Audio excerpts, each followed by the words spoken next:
Hi traders, hi VIP members, hope you are having a wonderful Monday. It is the 2nd of the 2nd, 2026 today, and we did see a fantastic opportunity with gold this morning, didn't we? I've sent in the signal this morning. If you're in the signals VIP room, then congratulations. From this trading strategy, which is highly profitable. Now, been banging on about this for years and years and years. Outside bars, the price does not like it. It just simply does not like it. Look on the left here how this price moves outside this channel. It simply has to move back in, and it's a very common theme. So if you use that gold trading strategy to trade gold, it is worth a fortune if you follow the simple rules. So let me just go over it because there's lots of questions coming in regarding it, and I think that it's really important. So 15-minute chart. I'm going to show you how one way you can adjust this accordingly to your preferences and maybe use it that way. If you're happy with the settings that you've got and you're making a ton of money, then simply carry on with what you're doing. So what do we know? We know that whenever there is an outside bar, so you see the price coming into London Open quite aggressively selling, then it's highly likely the institutions are going to be buying back into it, because basically what's happening is all the stops are being taken out for the people who are selling, buying too soon. So once the liquidity sweep kicks in, then the price moves above this moving average here. You see that there? Now let me just explain something. So you can use the 50 moving average, or you can use the 20. I've got the 20 on here, and all you do is double click on the software, go to 50, and it will adjust it accordingly to what you prefer. And there you go, it's been adjusted there. So you can wait for the price to move above the 50, and then the price stays above the 50, and as long as the price stays above the 50, then that is your position there. You don't want to be buying now, of course, because the price is no longer above the 50. If you held it, you could bank 100 pips, of course, somewhere around there if you wanted to, or you could bank 200 pips if you're happy with that, or you could bank 228 pips, which was the maximum available, really, if you're using the 50 as that logical entry and exit. So what does that look like on the 5-minute chart? Let's have a look and see where the positions are in terms of the buys and sells. So we can see that this is the position on the 5-minute chart on the left, 15 on the right and 15 on the left. Now I've speeded this one up here, double click, and I've got a 21-day moving average. Let's change it to a 50. It's your preference, it's your software. So you can change it to whatever you prefer, what you're more comfortable with. The 50, as the price comes above the 50 on the 5-minute, I prefer the 20 on here, or the 21. Let's do the 21 on the 15. So you can adjust it accordingly to your taste. Now we know from history that whenever the price has an outside bar outside the channel, then we know there's likely to be at least a correction or a complete reversal. You can bank 200 or 300 pips doing this every single time. Now it doesn't always happen like that. You don't always get the outside bar, but nonetheless it's a very common thing, especially coming into London Open. So we're now seeing, so let me just show you something else as well. So here we can see that at this point here, the price was coming down, and look at the oscillator on the right on the 5-minute chart, and look at the color of the moving average here is still green on the left. Okay, and the green indicates the price is highly likely to continue up, red indicates it's likely to move down.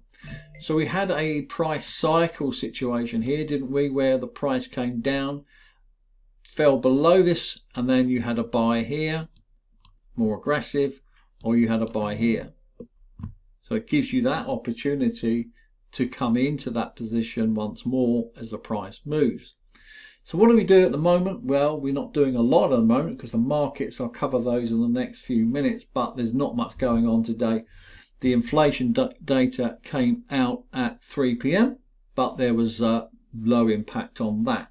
So it was probably expectations for the inflation data was as they expected. So only we're looking for a sell here, potentially. However, we do have positive divergence on this support line 46.57, 58, somewhere around this divergence. So we could see a buying opportunity coming up. Now, in order for that to happen, for it to start moving up, we do need the dollar to weaken. That is the correlation usually. We're not seeing that at the moment. We're seeing dollar strength today, albeit quiet. So in order to sell this, we do need to see more information. We've got the sellers in here, and so therefore we're waiting for some kind of pullback. We can see that the price cycle is very low on this support line, so this doesn't give us enough information to trade at this stage. If the price breaks down, as it might, then of course it needs to break this level and then ideally come back up, and then we'll have a trade here. But so far not much is going on.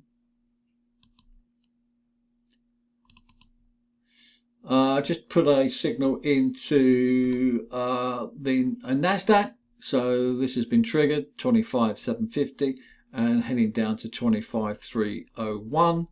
We had a death cross here. So let's go into the markets and see what is going on. Let's go to the 4-hour chart, DXY. Now I mentioned this in the last few days, the price has been pushing up. We do have kind of a change of character, don't we? So the price has broken the 50 moving averages, so this indicates a possible change. So it could do this and then move up to 99.50, but we're going to have to wait for that. If it breaks down further and doesn't hold above the 50 moving averages, then we can expect further weakness. But at the moment we're seeing a strong dollar. We didn't get the push up on the euro dollar as we were hoping for, so didn't trade it, so that's fine.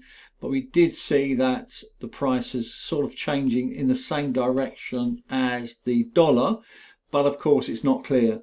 So we need to see this price broken from this trend line, and then we can actually make an informed decision. It's very, very oversold. The price cycle is very oversold, so there could be quite a big bounce if the dollar weakens. We got a small stop loss on the pound USD. It did have a buy signal on the lower time frame, but we can see that the price did not move up above this moving average here, but it still has a chance of doing that. Again, dollar weakness is required to drive this, as is the Aussie USD. We can see this is really, really hot now but before we buy this, we want to see that there's some volume in the market. We want to see that there is a weaker dollar, which will drive this much, much higher. Congratulations on the reversal on the US yen. Beautiful, plus 86. As previously mentioned, price went up to target very nicely to 263 pips. Congratulations if you had that. Similar situation here on the Quantflow Dynamics software is the price has moved up to the 50 moving average, so a weaker dollar will drive this much lower. We're going to have to wait and see where this goes now. When you see this happening, there could be easily a change of character, or there could be simply a push back down if the dollar weakens. Again, it's unsure, so when we're unsure, then we just leave it alone until we're absolutely sure. We can see the price cycle on the US Canadian. We can see that this is very, very high, very expensive, and moving into the 50 moving averages, which is typical, and exactly the same as the Aussie USD. So if you want to go short this, go short when it's ready. or you can go long the Aussie USD, not both. US Swiss is doing the similar thing, as you can see, waiting, waiting, waiting. Now the yens are all a bit mixed. I can show you this here. You can just flick through. You can see that the euro yen, congratulations, a nice 192 pip move there on the reversal charts. If you don't have the reversal charts, you need to contact me. Get those because they make a ton of money when they work. New Zealand yen, I covered this one, and it does look mixed from that picture, doesn't it? But I like this. I like this a lot. I've got a big target up there. Will it go there? I don't know. But if we have a look at the lower time frames on the hour, it's still holding on to the market structure. We can see that we've got a fresh long position. So if you want to day trade this, you can just buy it when you get a long position. And we can see that the 50 moving average is above the 200. So that indicates to me that there's a long way for this to go, because if you notice here, the gap between the 50 and the 200 is very narrow, and that is typical of a big move coming. So we do need the yen to agree with us. We do need the yen to weaken. Oh, that's the Aussie. I did mean the New Zealand actually. So this is the Kiwi. So yeah, got a big move up there and holding on lovely. With the Aussie yen and New Zealand yen, don't trade both. It's pointless. They do the same thing. Nice position here on the Canadian yen. If you want to buy this now, you can.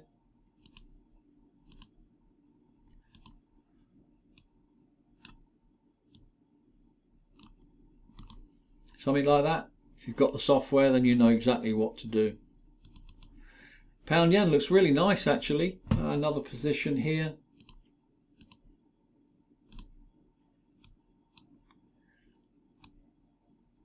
Just make sure your stop is at the swing low, and you've got 2-to-1 risk to reward, or close as you can get it. Now onto the Swiss pairs. We've got a Swiss pair that's going against us, but it's all right. It's okay, looking okay. We often find that the stop losses are there for a reason.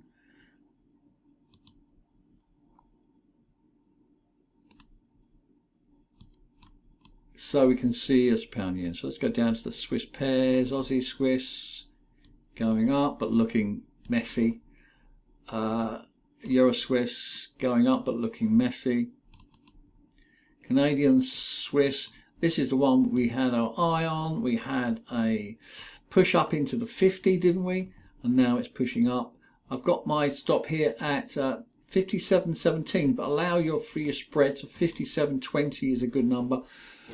Currently 57.05, so it's going against us. What a shame.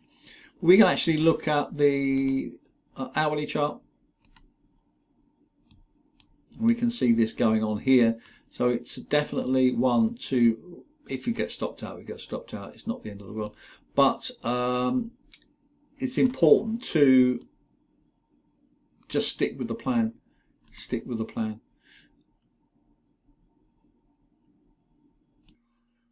Aussie Swiss is playing ball today. Sorry, Aussie Canadian that is, not Aussie Swiss. Aussie Canadian is playing ball today. And we can see this is typical of what we're looking for, where the price comes into a major support area, into the 50 moving averages, and is holding on to that. We can clarify that we're making the right decision in the right direction by going to a lower time frame chart. For instance, the hourly, we can see that the 50 has come back down to a very narrow range, and price has bounced off the 200-day moving average and now moving above the 50. So we can actually just tick those boxes each time and make sure that we're trading our rules as they should be. Congratulations if you traded that. I sent the signal this morning. Now, this is one to watch. This is the Euro New Zealand reversal coming up, plus 61. It's not really a strong signal, so I'm really not bothered about this one. Let's have a look at the pound New Zealand. We don't have convergence, so this is definitely not ready. Let me explain. See this gap here? So we don't want any gapping. We want these to converge with divergence. This is probably going to go up, but we want more better probabilities than that, like this. And I'd like to see the buy power above 65 as well.